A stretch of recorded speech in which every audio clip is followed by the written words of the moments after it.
Okay, તમારું નામ? ઔદ્યોગિક વેગડ, કઈ જગ્યાએ રહ્યો ને શું બનાવશે ભાઈ? નારી ચોકડી પાસે ચંદ્રમણી પાર્ક એક. શું બનાવશે આજે ભાઈ? તમે વિરોધમાં પક્ષમાં ભેગા થયા છો, શેનો વિરોધ કરવામાં આવ્યો? અમારી નજીકની સોસાયટીમાં ખૂબ જ નજીક ભાવનગર રાજકોટ હાઈવે રોડ ઉપર જે સીએનજી પંપ બનાવવાની કોઈ ગવર્મેન્ટે મંજૂરી આપી છે કે નહીં એ ખ્યાલ નથી, પરંતુ અમારી સોસાયટીને આ બાબતે વિરોધ છે.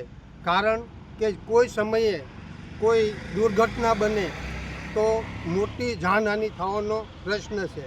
બીજી બાબત કે અહીંયા હાઈવે રોડ છે, નેશનલ હાઈવે રોડ, અને એની નજીકમાં અમારી સોસાયટીનો આજુબાજુની સોસાયટીનો રોડ નીકળે છે અને અમારે અવારનવાર આવવા જવાનો રસ્તો છે. એની બાબતે જ્યારે સીએનજી પંપમાં પેટ્રોલ પંપ ભરવા માટે થઈને ગાડીઓની લાઈન લાગે ત્યારે ગાડીઓ આવવામાં જવામાં અમારો રસ્તો રોકાય અને અમને અડચણરૂપ થાય એવો પ્રશ્ન ઊભો થાય એવું છે. તમારી માંગ શું છે અત્યારે? અમારી માંગ એવી છે કે આ પંપ તાત્કાલિકના ધોરણે બંધ રાખવામાં આવે. સરકારને પણ અમારી નમ્ર નિવેદન છે કે આ બંધ રાખવામાં આવે. આ સીએનજી પેટ્રોલ પંપ બનવામાં તૈયારી છે, અને રેસિડન્ટ એરિયાથી કેટલો દૂર છે? રેસિડન્ટ એરિયાથી 1 મીટર વધીને 1 થી 2 મીટર જ આગું છે, એથી વધારે આગું દૂર નથી. એટલે પ્રશ્ન એવો થાય કે કોઈ પણ સંજોગોમાં જ્યારે કોઈ મુશ્કેલી ઊભી થાય એના જવાબદાર કોણ? સીએનજી હોય છે એ કયા એરિયામાં હોવો જોઈએ અત્યારે? સીએનજી ખરેખર બારોબાર એરિયામાં હોવો જોઈએ, જ્યાં રેસિડેન્ટ ન હોય એવી જગ્યાએ, અને કોમર્શિયલ વિસ્તારની અંદર જે પ્લોટ ફાળવેલા હોય એવા વિસ્તારની અંદર જ સીએનજી પંપ હોવો જોઈએ. તમારી માંગ પૂરી નહીં થાય તો તમે શું કરશો? અમારી માંગ જો પૂરી કરવામાં નહીં આવે તો અમે રસ્તા રોકો આંદોલન કરશું, એથી વિશેષ ગાંધી સિંધિયા માર્ગે હાલશું, અને એમ પણ છતાં જો આ પંપ બંધ રાખવામાં નહીં આવે તો અમે સામૂહિક આત્મવિલોપન કરતાં પણ ડરશું નહીં. અંદાજે કેટલું પબ્લિક રહેશે અહીંયા?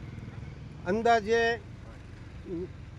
300 થી 400 મકાન છે અહીંયા, અને એ 400-1500 જેવા મકાન હશે, અને એ રેસિડેન્ટ એરિયાના, અને જેમાં નાના બાળકોથી માંડીને લેડીઝથી માંડીને વૃદ્ધો વડીલો બધા જ અવર જવર કરતા હોય છે આ રોડ ઉપર. આ રજૂઆત ક્યાં ક્યાં કરાવી હતી તમે? આ રજૂઆત માટે જે તે સમયે કલેક્ટર સાહેબશ્રીને એપ્લિકેશન આપેલી, અરજી આપી, પરંતુ એનું કોઈ નિવારણ નથી આવ્યું એવું મને લાગે છે. તો જ આ પંપની અત્યારે ઉદ્ઘાટનને બની રહ્યો હોય એવું લાગે છે. અરજી આપી એનો કેટલો સમય થયો? અરજી આપી એને 1 મહિના આસપાસ થયું છે. શું કહેવામાં આવ્યું?